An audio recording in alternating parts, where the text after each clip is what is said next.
Alright, y'all. Hello and welcome back to a video about Americans, in this case, young Americans, Gen Zers, moving abroad, moving out of the U.S. for a better life. Seems to be a thing, I would say, in the last few years, especially maybe like the last 3 or 4. You hear about it more and more. And, you know, you always heard, at least, you know, I'm only 32, but I've heard of people going abroad and maybe even moving abroad, I guess, throughout my whole life, but you didn't hear it much. It wasn't, I wouldn't say super common, you know, 20, 15 years ago. But over that time, I feel like it's definitely became a lot more common. And that's what we're going to take a little bit of a look at here. And it's pretty sad, honestly. It's kind of, maybe sad's not the right word. It's just alarming, right? It's a little bit something to be like, oh, okay, that's happening. I can kind of understand it, right? You know, unfortunately, this place is a lot different than it was 30 or 40 years ago, right? I think people were here and wanted to stay here 40 years ago for the most part, and that's just quickly been changing. So this is from a channel called Stay Tuned. This will be linked in the description down below so you can watch the whole thing uninterrupted in Browser's channel. Let's go ahead and jump right into this. I thought I would fall in love with America and the American dream of like progressing and making something of yourself and feeling proud. I came to the realization recently that I actually didn't want this life. In some ways it's very disappointing, but in other ways I'm very accepting of that dream being dead. And I'm just ready to make new dreams. That is unfortunately the truth. That's what I was told when I was a kid. That's what you hear in media and movies and you name it. You might still hear it today, but you don't hear it quite as often. And if you do hear it, it's usually, you know, unfortunately in a negative connotation like that the American dream is dying or straight up dead. And unfortunately, I have to agree. I think the concept is still there. I think you can be here and make it. There is still opportunities and, you know, like a way to progress up and make an amazing life here. So it is still there, but it is about 1,000 times harder than it was 30, 40 years ago. So it's one of those things. It's like, is it still here? Yeah, maybe. But unfortunately, it's just not as common, and it's so hard. And simple, like, let's say, dumb it down a little bit, simple American dreams, like just owning a house and having a family and being comfortable, not having to worry a lot about bills. That kind of scenario is just a lot harder and a lot less attainable than it was 30, 40 years ago. It's crazy. Even less than 10 years ago. Rania Sala is a first-gen American. She was born in Virginia. Her parents are Palestinian and lived in Falls Church, Virginia when they first came to the U.S. She spent her childhood in Jordan before coming back to America when she was 15. Rania attended American University on a full-ride scholarship and graduated in 2022 with a degree in public health. After struggling with job security and her health, she's decided to pack up her entire life and leave the U.S. for good. I graduated, immediately started working, but I have lupus, so my go was kind of forcibly stopped. I had to quit my job just because. Lupus is, what is lupus? I'm gonna look it up. It's like an immune something. What is lupus? It's a chronic autoimmune disease where the body's immune system mistakenly attacks healthy tissues and organs, causing inflammation and potentially leading to damage. It's not contagious. Oh, can affect the skin, joints, kidneys, heart, and brain. It doesn't sound fun. Wow, fatigue, joint pain, butterfly rash. Okay. Yikes. Because my lupus was getting really bad and I worked with a lot of lupus patients and that was really affecting my mental health. The United States is kind of the hub of autoimmune disorders. There were 10 many years ago, and just in America, we've developed over 100 kinds. She shared her story of living with an autoimmune disease on TikTok, and it drew over 2.5 million viewers. Guys, Wow. I kid you not. I went to my rheumatologist today. He was anticipating that a lot of my stress would go away when I move abroad, and therefore my lupus would get better, and also the quality of food. He kept saying, I'm so happy for you, I'm so happy for you. Even with her degree and certifications, Rania said she couldn't land a professional job. Here I am unemployed, pursuing my master's. I have many certificates aside from my bachelor's degree, and I can't even land like an administrative position. See, this is what's so frustrating about the state of this country, right? And this has been a theme I've talked about on this channel for years. Like, she sounds like at least she's done everything right, right? She's a good person. She's got a, clean record. She's not doing crazy stuff. She got the education. She got higher education. Now, it sounds like she got pretty lucky in the sense that she got some scholarships, so that's good in relation to not being buried in, hopefully, tons of student debt, it doesn't sound like. But, like, you know what I mean? Like, she did the right track of what you're supposed to do here, or what you're taught you're supposed to do. But yet she can't find a job. Like, it's so hard to find a job, even with all these, golden certificates that you're supposed to get. Again, this doesn't seem like it was the case 20, 30, 40 years ago. You went out and you worked your ass off and you got education. That was, what you sacrificed during your youth to end up with a great career and, kind of be set for life with a good job that you're into and with great money that will, support you throughout your endeavors. It's just so frustrating to hear. And this is the case for so many people I know, at least for Americans, most people know, go through this. They go through schooling, they go through debt, they go through this, that, and it doesn't even work out, right? And then they're stuck with debt. The job market is just all over the place. The cost of living is crazy. The cost of housing is crazy. The cost of new cars is crazy. Healthcare, you name it, right? We all know, like, the go-to problems. It's just a mess. Not to mention health issues, which when you have a point where you have a half-decent physician telling you, instead of, getting you on the sick care model and pumping you full of pills and drugs, actually giving you advice saying, you know what, I think your best bet would to get the hell out of here and go to somewhere with, maybe a better network of care and more so better food and less stress. That's a hell of a diagnosis, right? Getting out of here literally for health reasons. That is not the first time that's happened. I've heard of that before. That's how you know there's something wrong with, like, the food standards here and perhaps a lot of other things like work culture, and the pace of life is just so fast here. It's like, holy smokes, this is literally messing with people. This is slowly killing people.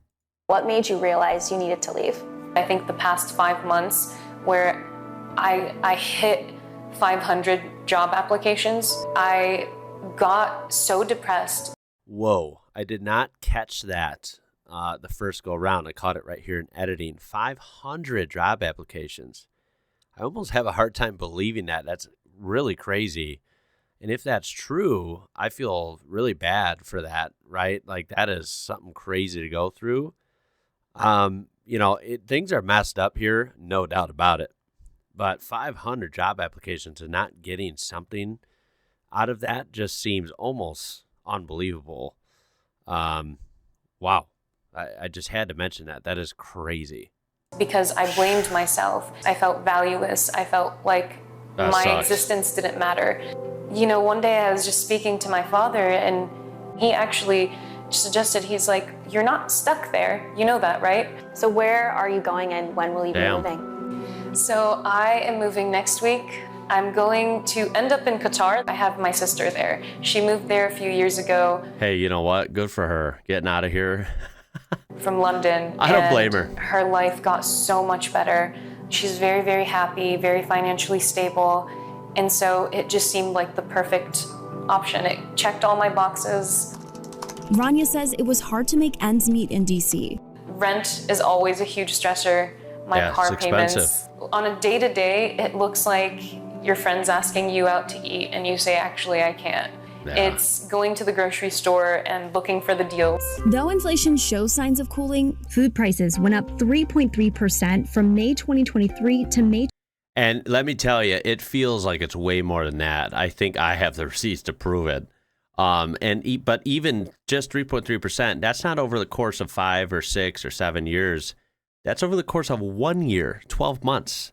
And it keeps doing that. So I guess that might be right, because if I'm thinking like, 2020, 2021 to now, it's just ridiculous how much things cost. If I think like 2017, the year I met my wife, to now, it's like unbelievable. That, to me, that doesn't seem like that long ago, because time flies, unfortunately, right? I think of life in 2017.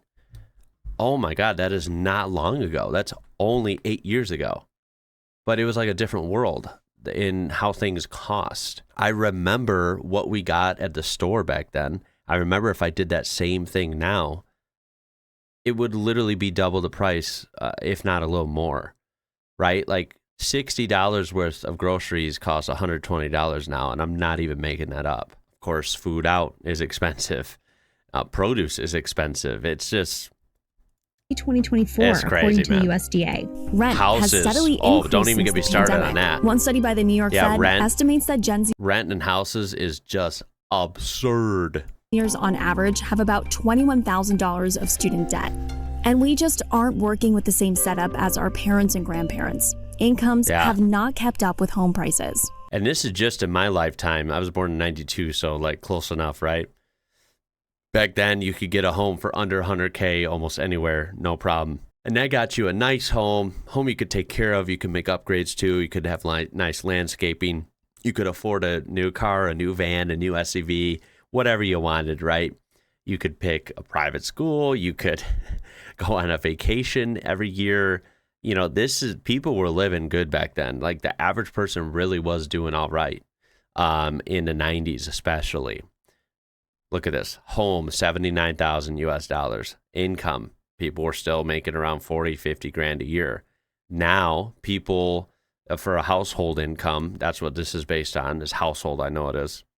Because average income is, if it's like a single person, is usually only like $40,000. But for, let's say, household income, $74,000 now. But look at this. The average home in the U.S. costs over $400,000. That is totally accurate, by the way.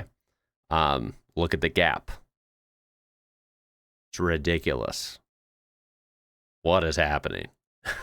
The American dream as a promise that if you as an individual work hard and you will put all your efforts into making it out in the United States, the outcome is guaranteed. Well, yeah, that's not the case. See, like, everyone wants like an easy, low stress life, right? I get that. I do. Everyone does.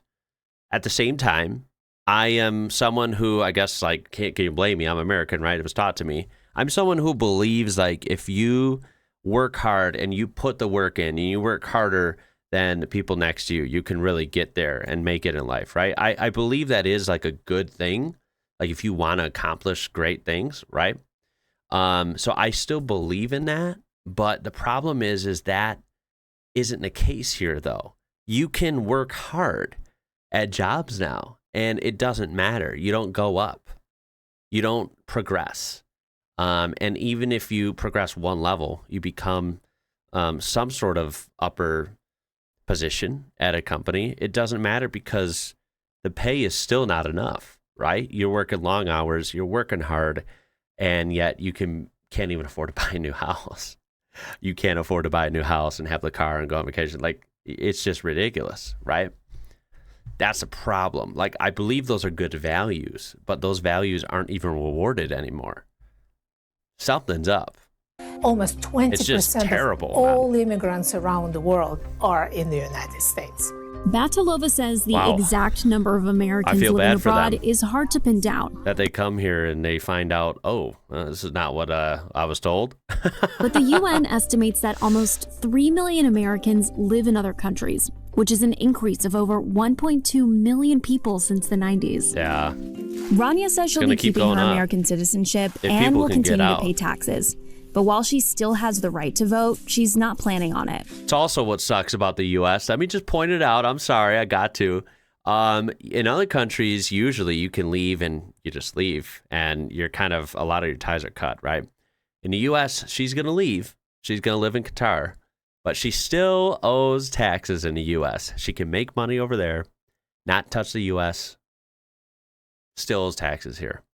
That's crazy. That is literally crazy. The only way you can get out truly is you have to revoke your American citizenship. And guess what? That costs thousands of dollars too. Boy, what a place. What a place. I think American politics is a joke. Even if I had... Thank you. It is. Every time I say that on my channel, everyone like crucifies me in the comments. It is a joke. I hate politics here. Stayed, I wouldn't have voted in It all sucks. Either. I think we're seeing that no matter which party is in power, no matter which face it is, it's always a shit show. It's kind of the same system. Do you think there are any rights that you'll be giving up once you move to Qatar? On the outside, it might seem like I am giving up my right to the democracy and to that kind of freedom, to say whatever I want, to do whatever I want. I think we have the illusion of freedom in America. Yeah. I am going to a semi-conservative monarchy. That being said, I am happy to give up my right to vote as a trade for a significantly better quality of life. Yeah. I'm so lucky and privileged, and I will repeat this because I know a lot of people don't have the opportunity to just pick up and go. Oh, that is lucky. A lot of people can't even afford to get up and go, which is sad too. I do. So that's good for her, though. Anyone that can get out and has the courage to move abroad, it usually works out, and that's awesome. I applaud it for sure. I respect it. Damn, what the hell is up with this place, man? It's crazy. Like, there's still part of me that's like, there's a lot of good things still here, right? But I tell you what, man, it's harder and harder to come up with, like, good things. Like, oh, what is good about the U.S.? What would I miss about here? There's a lot, but it's harder and harder to think of that list, if that makes sense. And that's how you know it's not doing well. Right? It's crazy. And this channel, I've been learning about stuff for, 2 or 3, sometimes 4 years almost with, I guess, Australia started it. I've been learning about different places, and it's so fun. It's so fascinating. It's very eye-opening. And I'm a realist. I know nowhere's perfect, right? And, maybe there's things that she's not going to like where she moves. But, let's get real. I almost guarantee her quality of life, her pace of life is going to, her quality of life is going to go up. Her pace of life is probably going to go slightly down. It's going to be a lot less stress, right? Even though she doesn't have the paper written freedoms that she has here in the U.S., right? Unfortunately, in practice, it just feels like it's all an illusion here. It's weird. Let's go ahead and go to the comments and see what they have to say. All right, we have, I'm an American living in France since fall of 2023. My health has improved tremendously since the move. I'm more active because there's more biking infrastructure. I'm in a medium-sized city in Normandy, not a large metro area. I feel better because I have access to affordable quality food. I've lost around 40 pounds since the new year, and I'm finally back to a healthy weight range and off antidepressants. I'm less stressed because I have free medical care like any other person has a right to here. There's such an emphasis on preventative health that I was sent an appointment by mail for a blood panel, physical, and vaccination update because I'm in the system. Sure, this might not be where I grew up, but I don't know how long I'll be here. But I don't see any reason for now to return to the U.S. to live. Corporations have turned every vital industry into a speculative community. Food, housing, health, nothing changes no matter who is in office. I hope American people eventually wake up to what's happening, but for now, like the young woman here, I need to prioritize what is most important to me. Yeah, I totally get it, man. Good for that guy. Also, living it up in France, in Normandy. That's pretty cool. I mean, I agree. It's like, it's been a thing on my channel just with the food. Like, I buy most of my food, not all, because that's kind of almost impossible to replace everything, but I buy like 85% of my food from a European grocery store. And I'm talking straight up European imports. Most of the things I can't even read, like the label, because they're all in different languages. Some of it's in German, some of it's in Polish, some of it's in Russian, some of it's in French, like you name it, right? It's all different stuff. And I love it because it's not from here, right? This stuff. And people have noticed, and I've said it also, like I have literally lost I've lost around 30, 35 pounds in the past like 4 months, not even trying. I'm not like exercising more. I'm not, like it's just like kind of magically fallen off just by eating foods from Europe. It's kind of funny. And, that's still like I'm still an American in the US, but just by making that change with groceries, what I can access here, it's made that much of a difference. So if I was actually in Europe and I was biking more, walking more, and had, straight up food quality, food service in Europe at my disposal, I'm imagining the results would be even more. So I think that's pretty crazy and really eye-opening as well. I absolutely agree with the fact that America feels like a big corporation too. It doesn't feel like a country anymore. And let me stress that there's a lot of things I do like here still. I still, you have to hold on to hope and pride, right? And we do.